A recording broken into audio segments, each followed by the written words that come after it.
বাংলাদেশের রাজনীতিতে আবারও উত্তপ্ত ফিরে এসেছে। শেখ হাসিনা সরকারের পতনের পর রাজনৈতিক দলগুলোর মধ্যে এটিই প্রথম রাজপথে বড় ধরনের কর্মসূচি।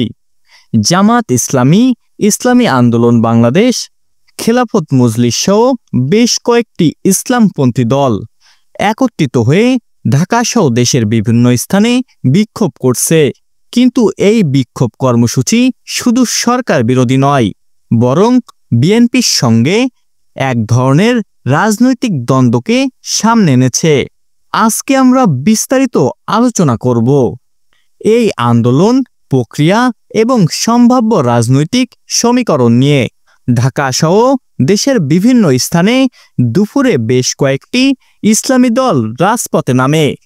তাদের মূল দাবি জুলাই সনদ বাস্তবায়ন এবং পিআর পদ্ধতিতে নির্বাচন। বিক্ষোভকারীরা স্লোগান দিতে থাকে, নির্বাচন চাই, সুষ্ঠু নির্বাচন চাই, একতরফা ভোট আর নয়। তাদের অভিযোগ, বিএনপির আলোচনা নামে কেবল সময় ক্ষেপণ করছে এবং একতরফাভাবে ক্ষমতায় যাওয়ার পথ খুঁজছে। অন্যদিকে বিএনপির নেতারা বলছেন, এই আন্দোলনের আসল উদ্দেশ্য সরকার বিরুদ্ধে নয়, বরং বিএনপিকে দুর্বল করা। একজন সিনিয়র নেতা বলেন, কেউ যদি রাস্তায় নেমে জোর করে জনগণের উপর কিছু চাপিয়ে দিতে চায়, তাহলে সেটা জনগণের প্রতি আস্থার অভাব। তাদের দাবি, সংস্কার কমিশন কিংবা পিআর পদ্ধতির মতো প্রভাবগুলো আসলে বিএনপির আন্দোলনকে বিভিন্ন খাতে নেয়ার চেষ্টা। বিএনপির ভাষায়, আমাদের একটাই কর্মসূচি, নির্বাচনের দিকে অগ্রসর হওয়া। জনসমর্থন ছাড়া কোনো শক্তি টিকবে না। যেখানে জামাত ও ইসলামী আন্দোলনের মতো দলগুলো সরাসরি রাজপথে নেমেছে, সেখানে গণ অধিকার পরিষদ, এনসিপি বা এবি পার্টির মতো দলগুলো শেষ পর্যন্ত মাঠে নামেনি। এতে প্রমাণ হয়েছে, একসঙ্গে আন্দোলনের ডাক থাকলেও আসলে ভেতরে ভেতরে বিভক্তি রয়েই গেছে। রাজনৈতিক বিশ্লেষকরা বলছে, কিছু দল মনে করছে বিএনপি ছাড়া বড় কোনো ঐক্য সম্ভব নয়। আবার অন্যান্যরা চাইছেন বিএনপিকে এড়িয়ে নতুন বিকল্প শক্তি তৈরি করতে। এভাবে বিভক্তি অবস্থানে শেষ পর্যন্ত সরকারের জন্যই সুবিধা তৈরি করতে পারে বলে মনে করছেন অনেকে। ইসলামী দলগুলোর মতে, বিএনপি সংস্কারের প্রস্তাব মানছে না, অন্য দলগুলোর সাথে সমঝোতায় আসছে না। তাহলে তারা আসলে কি চায়? নির্বাচনের নামে আবারও ক্ষমতা দখল।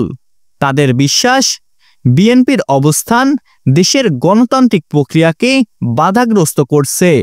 অন্যদিকে বিএনপি বলছে, আমরা জনগণের জন্য আন্দোলন করেছি, তাহলে সংঘাত হবে কেন? রাজপথের এই টানাপোড়েনে সবচেয়ে বেশি ভোগান্তিতে পড়ছে সাধারণ মানুষ। বিক্ষোভ মানেই যানজট, অফিসগামী মানুষের দুর্ভোগ আর ব্যবসায়ীদের ক্ষতি। অনেকেই মনে করেন, আন্দোলন হোক, তবে সেটা যেন শান্তিপূর্ণ হয়।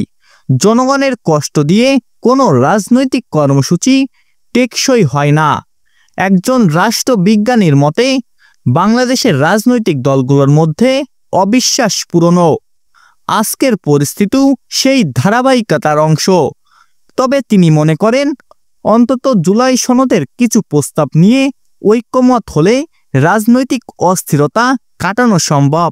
তাদের ভাষায়, যদি বিএনপি অন্তত কিছু প্রস্তাব গ্রহণ করে, তাহলে তাদের জনপ্রিয়তা আরও বাড়তে পারে।